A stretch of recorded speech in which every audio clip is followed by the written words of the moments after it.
The following story has been extracted from the memoirs of the late Ben Bailey, an old Deal boatman and lifeboatman. I hope you find these old accounts interesting. Deal Beach, the old boatman, and the boats from those long distant days no longer exist, so written accounts of the old shore are all that now survive. Deal was once a great seafaring town, born out of the heroism of its boatmen. It is my aim, being an old boatman myself, to try and keep some of those heritage of Deal's past alive for future generations, so they can get a small insight as to how things worked on the beach and afloat in the old days. Ben's memoirs have been kindly donated by his daughter Coral. An important fact of the working of beach boats is the methods of launching and recovery.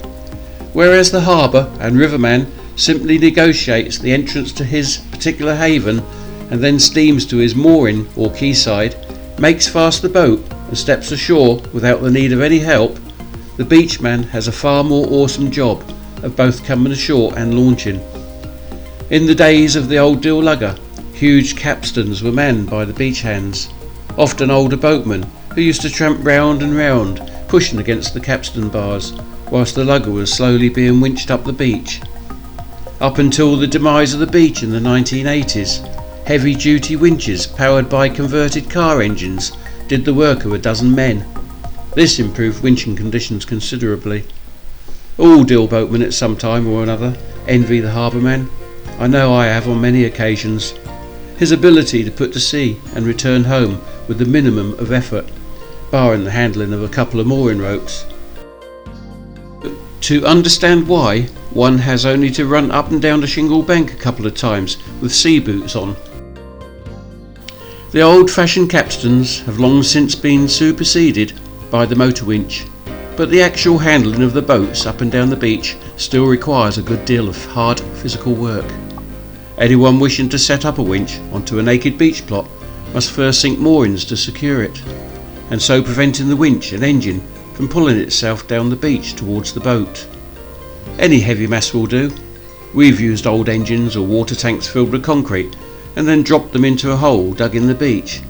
This is anything from about 8 feet or more deep. A very heavy chain is attached to the object and then the hole is filled in with shingle.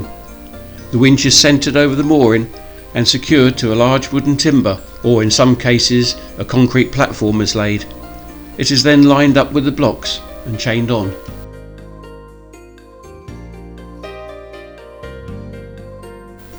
Launching into a breaking sea with an onshore wind demands a greater degree of judgment, skill and effort.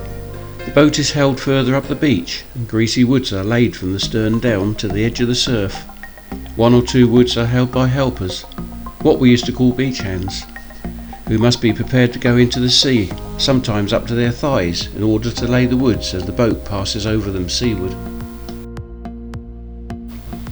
If seas are exceptionally rough, a long pole, known as a boat hook, was used to help push the boat afloat, with the other hands heaving hard against the hull.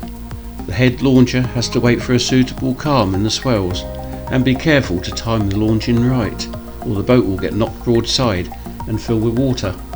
He must also make sure there is sufficient depth of water when the boat travels to the sea, or else it will stick in the shingle, only to be overwhelmed or knocked back broadside by the next big wave. When the right moment is present, he yells, "Let go!" The slip chain is released and everyone pushes with all their might. The boat gathers speed, and as it enters the surf, the lower woodsman slips the wood directly under the keel. If all goes well, the boat's momentum carries it out over the surf, free from danger.